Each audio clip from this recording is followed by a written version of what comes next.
Assalamualaikum warahmatullahi wabarakatuh. Kepada Bapak Gusnar Mustafa SEMM selaku dosen mata kuliah pengantar bisnis yang kami hormati, dan kepada teman-teman mahasiswa STII Indosakti Malang yang berbahagia, saya Latifatul Nurrahmah dan teman saya Habibatul Safitri akan menyampaikan tentang manajemen operasi dan produksi dalam bisnis. Yang pertama, batasan manajemen operasi. Istilah produksi sangat tepat digunakan bagi perusahaan yang menghasilkan barang yang berwujud. Seiring dengan perkembangan bisnis, perusahaan tidak hanya menghasilkan barang yang berwujud, tetapi juga menghasilkan produk jasa. Sehingga istilah operasi sangat tepat digunakan untuk perusahaan yang menghasilkan barang dan jasa.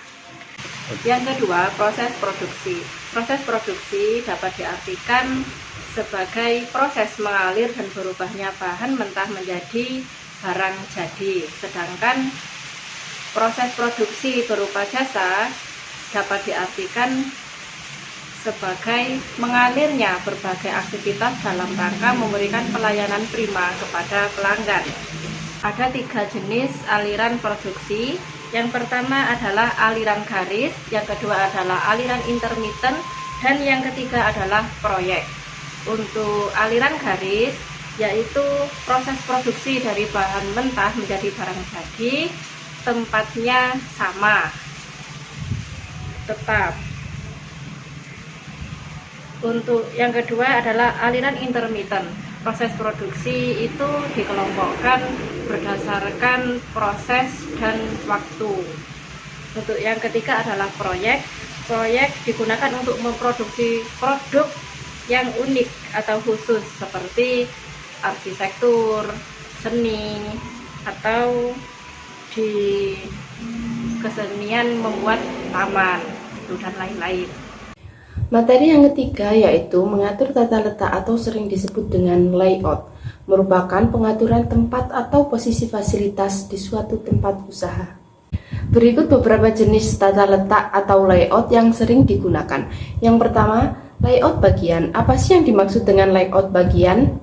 Layout bagian merupakan pengaturan dari perlengkapan atau peralatan yang diatur menurut bagian-bagian yang ada di suatu perusahaan. Contohnya seperti pada gambar berikut. Kita dapat menemukan adanya layout ruang kerja, layout kantin, dan lain sebagainya. Yang kedua, layout proses produksi merupakan pengaturan tata letak yang disesuaikan dengan tahap-tahap proses produksi di suatu perusahaan tersebut. Kurang lebihnya bisa dicontohkan pada gambar di samping. Pada gambar tersebut terdapat tahap-tahap yang menunjukkan proses produksi dari bahan baku menjadi bahan jadi. Dan terdapat pula tempat penyimpanan produk-produk tersebut. Dan yang terakhir, layout finish good merupakan penataan produk berdasarkan pengelompokan produk. Berikut salah satu contoh gambar layout finish good. Pada layout ini sering kita jumpai di minimarket sekitar kita.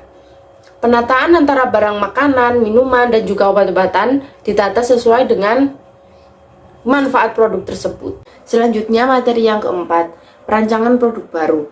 Perancangan produk baru merupakan sesuatu yang dapat ditawarkan ke pasar untuk dapat memuaskan keinginan atau kebutuhan. Klasifikasi produk berdasarkan tingkat kebaruannya.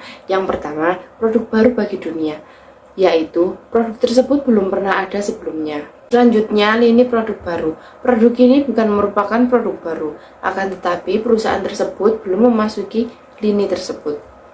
Sebagai contoh, perusahaan yang dulunya di bidang kuliner sekarang mencoba untuk memasuki bidang fashion. Berikutnya yang nomor 3, tambahan produk pada lini usaha yang ada. Perusahaan menambah produk pada bisnis yang sudah dijalani. Sebagai contoh, perusahaan tersebut memproduksi sepatu, lalu perusahaan tersebut menambah kaos kaki sebagai bisnis barunya. Selanjutnya yang keempat, pengembangan produk. Menambah manfaat pada produk yang sudah dikembangkan oleh perusahaan tersebut. Sebagai contoh, perusahaan blender jus buah yang mengembangkan produk tersebut menjadi 2 manfaat sekaligus, bisa untuk menyimpan minumannya dan juga bisa untuk jus blendernya. Yang kelima, menemukan pasar sasaran baru. Perusahaan mencoba memasarkan produk ke pasar yang selama ini belum pernah dilayaninya. Dan yang terakhir, pengurangan biaya. perusahaan mampu menekan biaya lebih efisien atas produk yang selama ini digelutinya. Proses pengembangan produk baru merupakan proses dan strategi perusahaan dalam mengembangkan dan memperbaiki produk dengan asumsi pelanggan yang menginginkan unsur-unsur baru pada produk tersebut. Yang kelima, pengendalian persediaan. Pengendalian persediaan secara garis besar dikelompokkan menjadi 3. Yang pertama, pengendalian bahan mentah. Yang kedua, pengendalian barang setengah jadi. Dan yang ketiga, pengendalian barang jadi atau barang yang siap dijual. Jumlah persediaan juga harus ditetapkan secara cermat. Jumlah persediaan itu tidak boleh terlalu banyak dan tidak boleh terlalu sedikit. Berikut adalah resiko jumlah persediaan. Apabila jumlah persediaan terlalu banyak, yang pertama, dari segi biaya penyimpanan dan pemeliharaan menjadi besar. Karena dengan barang yang banyak, harus menyediakan tempat yang luas. Yang kedua, biaya bunga menjadi tinggi. Apabila persediaan barang masih belum terpakai, maka akan mengakibatkan biaya bunga menjadi lebih tinggi, terutama kalau bahan mentahnya tadi didapatkan dari utang pihak ketiga ya. Untuk yang ketiga, resiko persediaan yang terlalu banyak, yaitu persediaan tersebut ada kemungkinan rusak jika disimpan terlalu lama. Yang selanjutnya dapat menurunkan kualitas persediaan yang ada seperti kadaluarsa atau nilai ekonominya akan menurun. Jika persediaan terlalu sedikit juga akan menimbulkan hal-hal yang tidak diinginkan. Yang pertama, kekurangan persediaan bahan mentah sehingga akan menghambat proses produksi. Yang kedua, skala produksi menjadi rendah karena ketika ada permintaan banyak dengan persediaan yang terlalu sedikit, maka tidak akan menghasilkan produk yang banyak dan keuntungannya pun akan menurun.